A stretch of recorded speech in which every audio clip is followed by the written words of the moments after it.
तो यहाँ प्रॉपर्टी की हम पहली वाली प्रॉपर्टी की बात कर रहे हैं। पहली वाली प्रॉपर्टी जो फर्स्ट प्रॉपर्टी वो ये कहती है कि अगर हम वेरिएबल चेंज कर लेते हैं उससे कोई फर्क नहीं पड़ेगा। वो कैसे?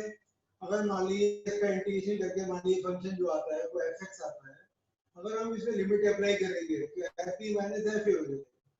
इसी तरीके से ft को इंटीग्रेट करेंगे तो ft को इंटीग्रेट करके क्या मान जाएगा? सपोज कैपिटल मैंने ft लिख दिया है, लिमिट लगाएंगे तब भी वही आ जाएगा। दोनों ही साइड, लेफ्ट हैंड साइड और राइट हैंड साइड की वैल्यू सेम आ रही है। तो इसका मतलब क्या है कि अगर हम वेरिएबल चेंज करना चाहें, x की जगह t यूज करना चाहें या t की जगह y यूज करना चाहें या u करना चाहें, हम कुछ भी कर सकते हैं, उससे कोई फर्क नहीं पड़ेगा। ठीक है, लिमिट सेम रहनी चाहिए। तो पहली प्रॉपर्टी ये कहती है। तो सेकंड प्रॉपर्टी क्या कहती है? सेकंड प्रॉपर्टी में है a to b fx dx है, सिर्फ माइनस के साइन का फर्क पड़ता है अगर हम b to a जाएंगे ना।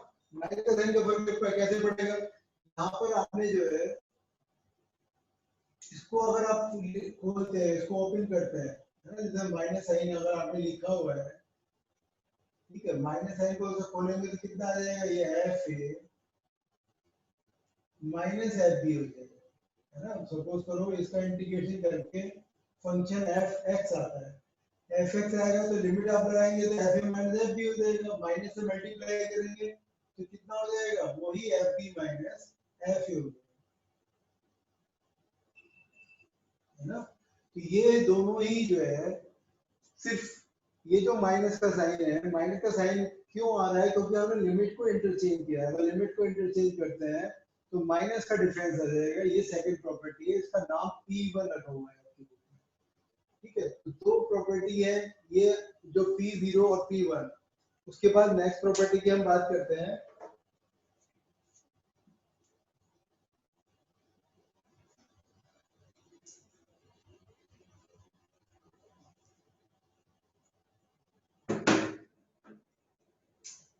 फिर ये P2 प्रॉपर्टी। P2 प्रॉपर्टी क्या कहती है? P2 प्रॉपर्टी है आपको A to B जाना है ना। f कोई फंक्शन है तो इसमें आप डायरेक्ट बीच में क्या, कोई बीच में स्टे कर सकते हैं किसी पॉइंट पर।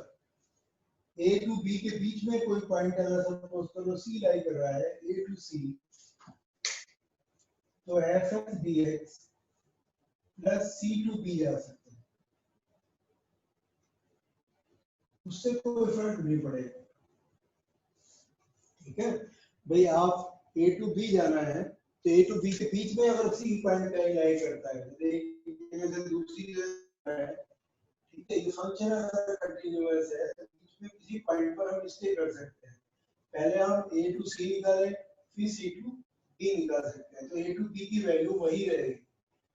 वो कैसे? अगर आप इसको इंटीग्रेट करते हैं तो मैंने बताया इसका इंटीग्रेशन क्या होगा। मान लो इसका इंटीग्रेशन करके fx आ रहा है, जब आप लिमिट लगाएंगे तो क्या हो जाएगा? fc माइनस fa हो जाएगा, है ना। इसका इंटीग्रेशन करते हैं, सपोज करो fx आता है, उसमें लिमिट लगाएंगे क्या हो जाएगा? fb माइनस fc हो जाएगा। तो c से c कैंसिल होगी, क्या है? fb माइनस fa आया। इसकी वैल्यू भी कितनी आ रही थी हमारी? fb माइनस fa ही आ रही थी। तो ये इसका नाम हमने P2 रख दिया है। हम जब भी क्वेश्चन सॉल्व करेंगे या तो पूरा फॉर्मूला आप लिख सकते हैं, एग्जाम में पूरा लिखना होगा, ठीक है। अब यहाँ पर आप, क्योंकि आप अपनी यहाँ पर सॉल्यूशन करोगे तो यहाँ पर आप प्रॉपर्टी लिख सकते हैं। जो याद रखना है, P0 कौन सी है, P1 कौन सी है, P2 कौन सी है। ठीक है, अब बात करते हैं हम P3 की। P3 प्रॉपर्टी है आपकी, P3 में है A to B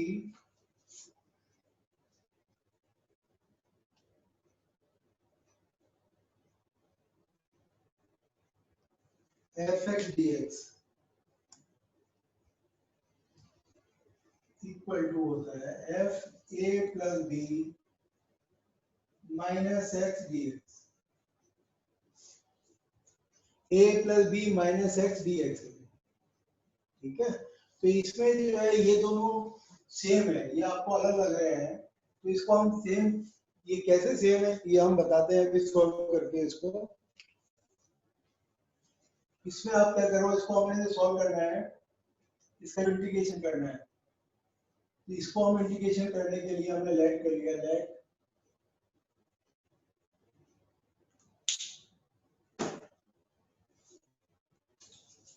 a plus b minus X is equal to T. अब डिफरेंशिएट करेंगे तो कितना हो जाएगा, ये हो जाएगा माइनस के D X is equal to D T हो गया।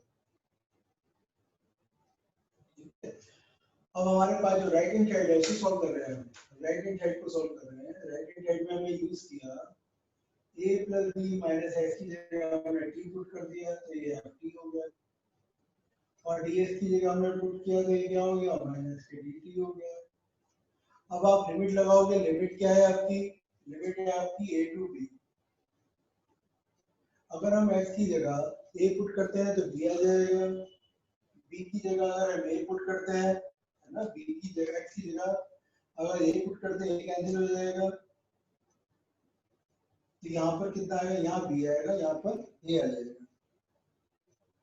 हमने वैल्यू पुट करी है लिमिट की इसके अंदर, ये x की जगह अगर आपने b कैंसिल b रखा तो b से b कैंसिल हो जाएगा, तो यहाँ पर a आएगा। अब हम माइनस का साइन है ना, माइनस का साइन है, अगर लिमिट को इंटरचेंज करते हैं तो इंटरचेंज करने पे क्या होता है, माइनस का साइन आ जाता है तो माइनस माइनस क्या हो जाएगा, प्लस हो जाएगा। ये और वेरिएबल हम चेंज कर सकते हैं, एफ एक्स डी एक्स कर सकते हैं, जो पहली वाली प्रॉपर्टी थी। ये तो बाई p0 एंड p1 दोनों का हमने यूज किया, जो हमने p0 p1 में बताया था आपको उसका यूज किया। इंटरचेंज करने पे क्या होगा, माइनस के साइन का फर्क होगा और वेरिएबल चेंज कर सकते हैं, ये p0 प्रॉपर्टी है। p1 प्रॉपर्टी में अगर हमने लिमिट को इंटरचेंज कर रहे हैं तो माइनस के साइन का फर्क आया तो माइनस से माइनस को कैंसिल हो गया। तो ये प्रॉपर्टी आप यूज कर सकते हैं, कहीं पर भी कर सकते हैं जहां पर हमें सुटेबल रहेगा, जहां हमें बेनिफिट रहेगा कि दोनों को हमने ऐड करना है, a प्लस बी माइनस है। तो ये जो प्रॉपर्टी है ये आपकी सेकंड प्रॉपर्टी, ये आपकी p3 प्रॉपर्टी है ना। इसी तरीके से p4 प्रॉपर्टी है,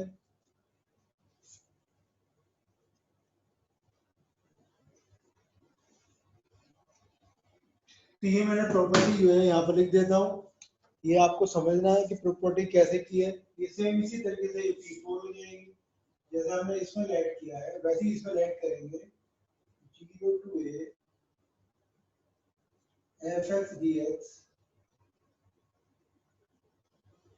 equal to 0 to a F A minus X D x.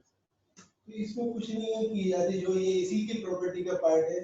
जैसे हमने यहाँ पे किया था ना a plus B minus X, तो a plus B minus X करेंगे तो यहाँ पे 0 प्लस a करेंगे तो ये माइनस एक्स आ जाएगा। आप इसको अलग से करना चाहे, जैसे हमने अभी क्या किया गया, a plus B minus X को t ऐड किया, उसी तरीके से आप ये माइनस एक्स को t ऐड करके कर सकते हैं। तो ये प्रॉपर्टी है जिनमें ज्यादा डिफरेंस नहीं है, क्योंकि यहाँ पर i 0 रहा है तो 0 प्लस a करेंगे तो 0 प्लस a तो a ही हो जाएगा, तो a माइनस एक्स हो गया।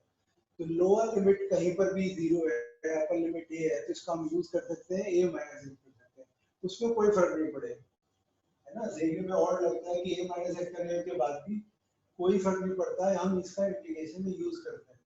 p5 देखो, p5 क्या प्रॉपर्टी है, p5 जो है 0 टू 2a, 0 टू 2a है, यहाँ पर आ रहा है आपका एफ एक्स डी एक्स, फिर 0 to a F X D X plus यहाँ पर है आपका 0 to a F to a minus X D X. तो यहाँ पर जो प्रॉपर्टी दी हुई है 0 टू 2a, 0 टू a है, फिर 0 टू a के साथ f2a माइनस x dx है ना। अभी आप देखो यहाँ पर इसको प्रूव करते हैं, तो इसे प्रूव करने के लिए जैसे 0 टू a है, 2a है, तो 0 टू 2a को हम क्या लिख सकते हैं, 0 टू a लिख सकते हैं, fx dx। ये कौन सी प्रॉपर्टी लगा रहे हैं हम, फिर a से हमने 2a कर दिया, ये कौन सी प्रॉपर्टी यूज की हमने, ये वाली a टू b, फिर a टू c गए थे, फिर c टू b चले गए थे बाई p2, ठीक है। जो हमारे पास जो हमें 0 टू 2a जाना है, तो पहले हम 0 टू a गए, फिर a से 2a पर पहुंच गए। इसको तो आप ऐसे ही लिखा रहने दो, जो हमें प्रूव करना है उसकी ये वाला पार्ट तो एज इट इज आ रहा है, ये वाला पार्ट थोड़ा डिफरेंट है, तो इसको हम अलग से इंटीग्रेट, इसको अलग से कर लेते हैं सॉल्व।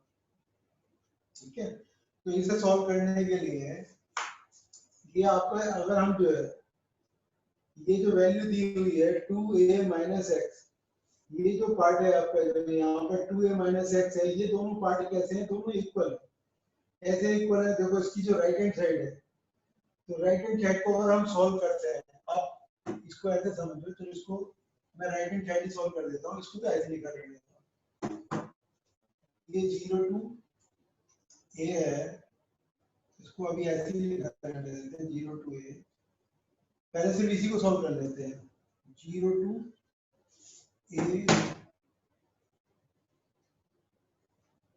f2a माइनस के x, इसी को सॉल्व कर रहे हैं। और 2a माइनस एक्स को अगर हमने t लेट किया, लेट 2a माइनस एक्स को अगर हम t लेट करते हैं, ठीक है, तो ये हो जाएगा माइनस के dx is equal to dt होगा। तो यहाँ पर आपका अगर हम a पुट करते हैं, तो यहाँ पर लिमिट कितनी आ रही है, a आ रही है ना, x की जगह a पुट किया, तो यहाँ पर कितना आ जाएगा, a आ जाएगा, और x की जगह 0 पुट किया, तो यहाँ पे कितना आ जाएगा, 2a आ जाएगा। ठीक है, और dx की जगह कितना आ जाएगा, माइनस dt आ जाएगा, यहाँ पर हो गया ft, ये माइनस का dt आ जाएगा। ठीक है, इसको हमने क्या किया, इसको हमने इंटरचेंज करते हैं अगर हम, तो जो इंटरचेंज करने पर माइनस आएगा, तो माइनस माइनस क्या हो जाएगा, प्लस हो जाएगा, a से 2a हो गया, तो ये आ गया आपका ft, वेरिएबल चेंज कर सकते हैं, तो fx dx हो गया। यानी कि ये जो वाला पार्ट है 0 to a 2a minus x, ये किसके बराबर है, a to 2a के बराबर है। जो हमने इसके पार्ट किए थे, हमने दो पार्ट किए थे ना, एक पार्ट किया था हमने 0 to 2a, फिर a से 2a, जो a से 2a वाला जो पार्ट है वो इसी के बराबर है, ये दोनों कैसे हैं, इक्वल है। तो हम जब भी कभी ब्रेक करना चाहें तो ब्रेक कर सकते हैं 0 से 2a fx को 0 से fx dx और 0 से f2a माइनस एक्स, इस प्रॉपर्टी को P5 के नाम से लिखा हुआ है। ठीक है, P5 के नाम से हम इसको लिख लेंगे, याद रखना होगा कि प्रॉपर्टी कौन सी है, P5।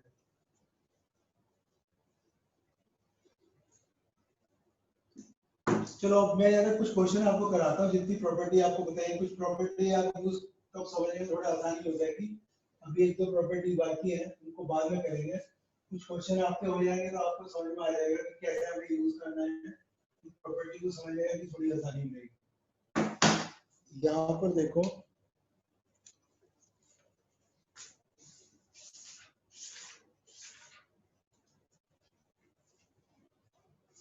क्वेश्चन नंबर 1 में क्या है, 0 to π/2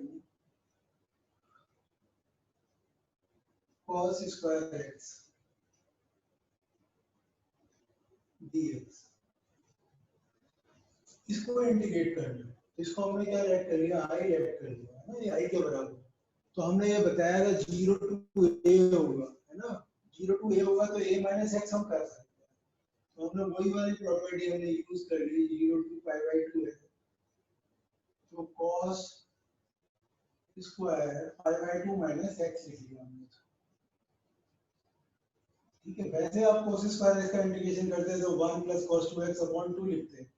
अब हम इसको प्रॉपर्टी का यूज करके करना चाहते हैं 0 to π/2, ये क्या हो गया आपका sin स्क्वायर x होगा। तो दोनों को हमने ऐड कर लिया, ये भी i के बराबर है ना, ये i लेफ्ट हैंड साइड में आएगा, तो दोनों को अगर हम ऐड करते हैं, इस वाले पार्ट को, फर्स्ट को और इस सेकंड को ऐड करने पे क्या होगा, ये 2i हो जाएगा, 2i इज इक्वल टू हो गया 0 to π/2 cos square x plus sin square.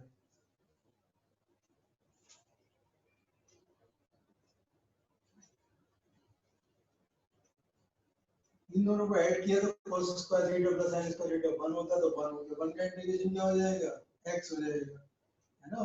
तो x में अगर हम लिमिट लगाएंगे 0 to π/2, क्या हो जाएगा, ये π/2 आ गया, अब हमें किसकी वैल्यू निकालनी है, आई की वैल्यू निकालनी। तो आई इक्वल टू क्या हो जाएगा, पाई बाई 4। ठीक है, ये उससे छोटा तो नहीं है ज्यादा, लेकिन इसे अगर उन्होंने बोला कि आपको डेफिनेट इंटीग्रल की प्रॉपर्टी यूज करनी है सॉल्व बाय यूजिंग प्रॉपर्टी, तो आपको प्रॉपर्टी ही यूज करनी होगी, तभी आपको मार्क्स मिलेंगे। तो यहाँ पर हमने क्या किया है, जो 0 टू a वाली ये प्रॉपर्टी थी है ना, जो प्रॉपर्टी आपकी, मेरे को ज्यादा नंबर याद नहीं है, P0 P1 या तो P3 या P4 थी शायद, P4 वाली जो प्रॉपर्टी थी, P4 वाली प्रॉपर्टी में 0 टू a है, तो हम a माइनस एक्स कर सकते हैं, है ना। तो यहाँ a माइनस एक्स हमने लगाया, तो इसको a माइनस एक्स लगा के साइन स्क्वायर एक्स हो गया, दोनों को ऐड कर लिया, ऐड करने के बाद एक्स आ गया, तो इसको लिख देंगे बाई P4। P4 हमने इसको सॉल्व किया। तो यहाँ पर ये जो प्रॉपर्टी है 0 टू a P4 वाली, इसका काफी ज्यादा एप्लीकेशन है। अब क्योंकि क्वेश्चन नंबर 2 ये सेकंड है, सेकंड वाले में भी आप यही कर सकते हैं, थर्ड वाले में भी यही यूज होगी, फोर्थ वाले में भी यही यूज होगी, सारे क्वेश्चन में से नहीं, काफी क्वेश्चन में यही प्रॉपर्टी यूज होगी। देखो कैसे करेंगे इसको, इसलिए मैंने आपको बताया, क्योंकि इससे हमने 5 प्रॉपर्टी आपको बता दी है, तो जो शुरू की 4 प्रॉपर्टी है, पहले उन्हीं के ऊपर क्वेश्चन होंगे, 4 या 5 प्रॉपर्टी के ऊपर पहले क्वेश्चन कर लेते हैं। जैसे क्वेश्चन नंबर आपका सेकंड है या थर्ड है, तो एक बताता हूँ, सेकंड आपको कर लेना। थर्ड है आपका 0 to pi by 2 sin 3/2 x sin 3/2 x plus cos 3/2 x dx। ठीक है, यहाँ पर हम इसको यानी यही प्रॉपर्टी लगा रहे हैं, यहाँ पर a माइनस एक्स वाली प्रॉपर्टी भाई जो हमने P4 वाली बताई है, तो यहाँ पर अगर हम ये प्रॉपर्टी यूज करते हैं 0 to pi by 2 a minus X करते हैं, तो क्या हो जाएगा, मैं डायरेक्ट लिख दूं, ये cos हो जाएगा, cos 3/2 x, ये क्या हो जाएगा, ये cos 3/2 x हो जाएगा, ये क्या हो जाएगा, ये sin हो जाएगा। ठीक है, ये हमने किया बाई P4। अब आप ये देखो, इसका इंटीग्रेशन करना तो बहुत ही मुश्किल था, है ना, इसको इंटीग्रेट करना, ठीक है, हम इंटीग्रेट ही नहीं कर सकते, इसको डायरेक्ट इंटीग्रेट से ही कर सकते हैं, है ना। तो इसका इंटीग्रेशन आप नहीं कर सकते थे, तो इसके इंटीग्रेशन करने के लिए जो है हमने प्रॉपर्टी का यूज किया था, उसका इंटीग्रेशन बहुत आसान है ना। वो फर्स्ट वाले क्वेश्चन में तो ज्यादा फर्क नहीं पड़ रहा था, इस क्वेश्चन में तो बहुत फर्क पड़ रहा है, उसका इंटीग्रेशन करना प्रॉपर्टी से पहले वाले क्वेश्चन का और वैसे करने में ज्यादा स्टेप में फर्क नहीं था, ये तो 2 स्टेप में हो जाएगा, और वैसे इंटीग्रेशन इसका बहुत मुश्किल है। अगर हम दोनों को ऐड करते हैं, तो ये ऐड करने के बाद जो है 2i हो गया 0 टू पाई बाई 2। जब आप ऐड करेंगे तो आप देखोगे दोनों के डिनोमिनेटर सेम है, डिनोमिनेटर सेम है, तो न्यूमरेटर हम ऐड करेंगे तो न्यूमरेटर डिनोमिनेटर सेम हो गया, तो सिर्फ कितना हो गया, 1 हो गया बस। 1 का इंटीग्रेशन कितना हो गया, x हो गया, x में अगर पुट करते हैं तो ये पाई बाई 2 आ गया, और i की वैल्यू कितनी हो जाएगी, फिर पाई बाई 4 बस। ये बहुत सिंपली हो गया, हम जब भी कभी इन दोनों को ऐड कर रहे हैं, है ना, प्रॉपर्टी की लगाने के बाद, क्योंकि डिनोमिनेटर सेम है, तो इन दोनों को हम इजीली ऐड कर सकते हैं न्यूमरेटर को। तो न्यूमरेटर में भी यही टर्म आएगी, जो डिनोमिनेटर में है, दोनों का डिवीजन कितना हो जाएगा, 1 हो जाएगा, 1 हो गया, 1 का इंटीग्रेशन x हो गया, x का हमने पहले पुट करी, पाई बाई 2 हो गया, क्योंकि यहाँ पर 2 है। जब हम इन दोनों को ऐड कर रहे हैं, ध्यान रखना होगा, इन दोनों को हम ऐड कर रहे हैं, एडिंग 1 एंड 2, है ना। तो जब हम इनका नाम रख देना, ये फर्स्ट है, जैसा आपने पिछले क्वेश्चन में लिख दिया था मैंने, तो यहाँ पर नहीं लिखा है, तो आप लिख दो, पूरा लिख देना, एडिंग 1 एंड 2। हम दोनों पार्ट को जो है ऐड कर रहे हैं, फर्स्ट एंड सेकंड। जब हम ऐड कर रहे हैं तो ये 2i हो गया, ठीक है, ये कितना हो गया, ये 1 हो गया, इसकी वैल्यू क्या। तो first question, second question, third question और फोर्थ क्वेश्चन, ये चारों ही क्वेश्चन में जो है इसी तरीके से करना है ना। फोर्थ वाले क्वेश्चन में भी यही काम करना है, इसमें पावर फ्रैक्शन में दी हुई है, उस पर पावर 5 में दी हुई है, cos to the power 5x है, नीचे sin to the power 5x है, सेम इसी तरह से है ना, ऊपर उसमें cos लिखा हुआ है, sin लिखा हुआ है। तो ये क्वेश्चन फिर बात करते हैं फिफ्थ क्वेश्चन की। फिफ्थ वाले क्वेश्चन में जो है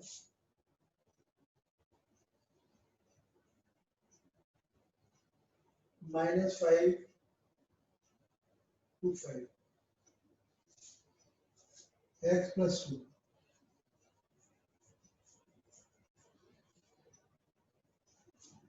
ठीक है, यहाँ पर हमें इसको करना है। इसके लिए हम वो वाली प्रॉपर्टी यूज करेंगे जो ब्रेक कर रही थी। उसका नंबर था शायद P3 था, है ना, P3 में क्या कर रहे हैं हम, A to C जा रहे थे और C to B जा रहे थे।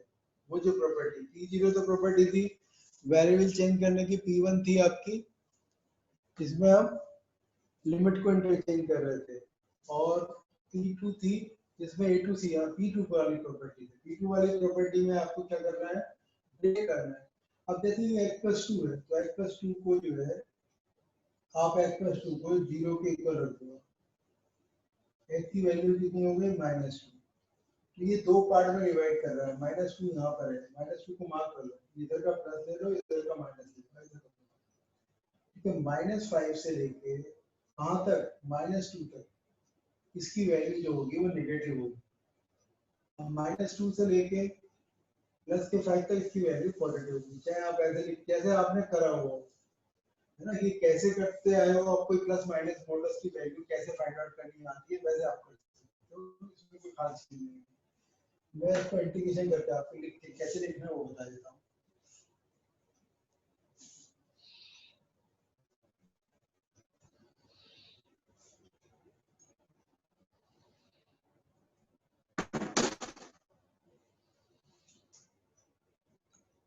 यहाँ पर आप लिखेंगे -5, इंटीग्रेशन हम उसका निकालने हैं, -5 से लेके -2, ये कितना है, माइनस हो जाएगी इसकी वैल्यू, तो माइनस आप आगे लगा दो, ये x + 2। ठीक है, फिर उसके बाद फिर -2 से लेके 5 तक इसकी वैल्यू कैसी रहेगी, प्लस की। ये पहले हमने मॉडुलस को ब्रेक किया है, मॉडुलस को ब्रेक करने के बाद ना फिर अब हम इसका इंटीग्रेशन करेंगे। जब आप इंटीग्रेशन करोगे तो माइनस बाहर निकल आएगा, तो ये x² प्लस के 2x हो जाएगा, -5 -2, फिर यहाँ पे इंटीग्रेशन तो यहाँ पे भी यही होगा, x² + 2x -5 -2 to 5। अब ये वैल्यूज पुट करनी है, जो वैल्यू आप पुट करोगे माइनस के, ये 4/2 हो गया, है ना, यहाँ पे पुट किया -4 हो गया, फिर आपका माइनस का साइन आएगा, फिर -5 करा था 25/2 हो जाएगा, यहाँ पे पुट किया -10। ठीक है, इसी तरीके से हमने यहाँ पे किया, यहाँ पे पुट करेंगे तो 5 25 हो जाएगा, और ये कितना हो गया 10। फिर माइनस आएगा, तो कितना हो जाएगा 25 माइनस के 4 हो जाएगा,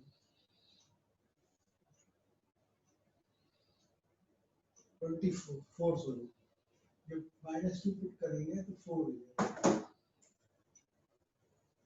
है ना, -2 पुट किया 4 हो गया, ये -4 हो गया, ये तो कैंसिल हो गया। यहाँ पर हमने पुट कर एक बार और देख लेते हैं, जब -2 पुट किया तो 4/2, है ना, माइनस का 4 हो गया, यहाँ पर -5 पुट किया तो 25/2 माइनस का 10 हो गया, तो 25 और 10 ये तो 35 हो जाएगा। यहाँ पर कितना है, ये आप इसको लिख सकते हो, माइनस बाहर लिखोगे ये तो 2 आ गया, 2 -4 माइनस के 2, ये है आपका माइनस का 25/2, ये माइनस माइनस क्या हो गया, प्लस का 10 हो गया, ये प्लस का था 35। यहाँ पर वैल्यू कितनी आ रही है, ये आ रही है आपकी, आप एलसीएम ले लो इसका, यहाँ पर अगर हम एलसीएम लेते हैं तो 2 एलसीएम हो जाएगा, माइनस का 4 माइनस का 25 प्लस का 20 प्लस का 35। वैसे तो सीधी सीधी कैलकुलेशन है और कोई खास चीज नहीं है। माइनस का 9 है ना, माइनस का 29 आएगा, तो 29 में से अगर हम 20 माइनस करते हैं तो माइनस का 9 हो जाएगा, माइनस का प्लस का 9 हो जाएगा, और 9/2 प्लस 35 35 2 70 79/2 आ जाएगा। ठीक है, ऐसे चेक कर लेना आंसर, अगर कहीं न्यूमेरिकली कैलकुलेशन में गलती हो तो आप दोबारा कर लिख के देखना, है ना। इसकी वैल्यू फाइंड आउट करने के बाद जो है बस इस तरीके से करना है, आपको दो पार्ट में ब्रेक कर देना है। जब भी कभी तो ये जो पार्ट होंगे वो पार्ट निकालने का तरीका है वो इक्वल टू 0 रख के x इज इक्वल टू -2, अगर दो पॉइंट आते हैं दो पॉइंट लिख लेते हैं, जो राइट साइड है वहां से प्लस, फिर अल्टरनेट में प्लस माइनस चलता रहता है। इस तरीके से हम इसको कैलकुलेट करते हैं। तो ये प्रॉपर्टी जो है हमने ये यूज की है, ठीक है, ये P2 वाली प्रॉपर्टी हमने यूज करके इसको सोल्व किया।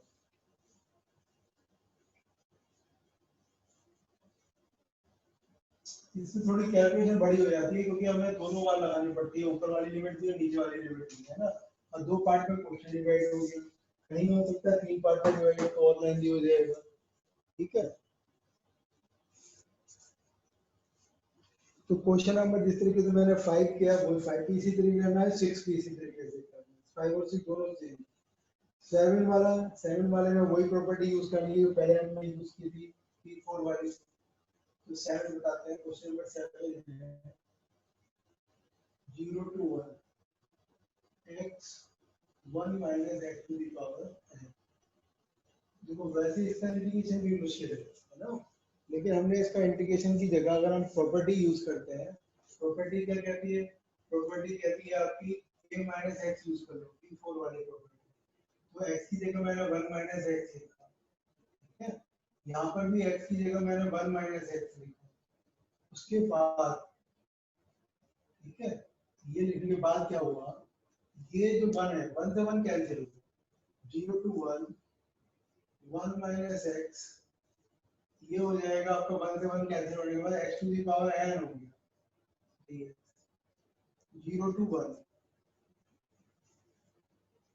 x to the power n minus x to the power n plus 1 dx। अब इसका इंटीग्रेशन कितना आसान है ना। वैसे हम इसको इंटीग्रेट करते हैं 1 minus x को t लेट करना पड़ता है ना, उसके बाद इसको खोलना पड़ता, उस कंपैरेटिवली ज्यादा मुश्किल था। इसका इंटीग्रेशन करना है वो कितना आसान है, x to the power n plus 1 divided by n plus 1, या x to the power n plus 2 divided by n plus 2 हो गया। और लिमिट लगाएंगे 0 to 1 0 पुट करेंगे तब तो कितना हो जाएगा 0 हो जाएगा, 1 पुट करेंगे तो 1 upon n plus 1 और 1 upon n plus 2। अब इसका एलसीएम लेना जो एलसीएम ले लो, वैसे मेरे ख्याल से जरूरत नहीं है, लेकिन आपकी बुक में हो सकता है लिखा हो, तो अगर एलसीएम लिया हो तो एलसीएम ले लेना। मैं ले लेता हूँ, कोई बात नहीं, n plus 2 minus n minus 1 तो n से n कैंसिल हो गया, 1 अपॉन n n plus 1 और n plus 2 ये आंसर है, ठीक है। तो ये आपका आंसर हो जाएगा 1 अपॉन n plus 1 और n plus 2। इस तरीके से हम इस क्वेश्चन को हमने सोल्व कर लिया। बस ये जो अधिकतर क्वेश्चन है, जैसे मैंने आपको 7 बताया है, मैं ये बताता हूँ आपको कौन कौन से क्वेश्चन जो है वो इसी तरीके से करना है। तो वो क्वेश्चन आप इस तरीके से कर सकते हैं, है ना। सारे क्वेश्चन देखो 1 से लेके 4 तक भी इसी तरीके से करने थे, 7 भी ऐसे करना है आपको, 8 भी ऐसे करना है, 9 भी ऐसे करना है। तो आप 9 तक जरूर कर लेना, ठीक है। 10 में बता देता हूँ, 10 थोड़ा सा मेथड तो 10 वाले में भी यही है ना। 10 में थोड़ा सा कॉम्प्लिकेटेड है, लॉन्ग में लिखी हुई है टर्म है। 10 क्वेश्चन तक हो जाएगा आज, कुछ प्रॉपर्टी रहती है वो कल समझा देंगे।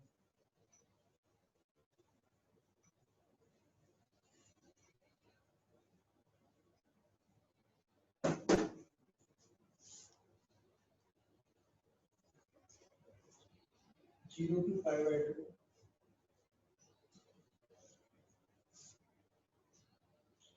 2 log sin x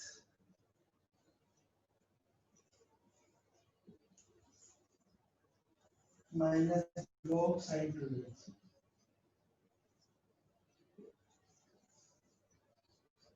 ये है। इसको सॉल्व करना है ना। इसको सॉल्व करने के लिए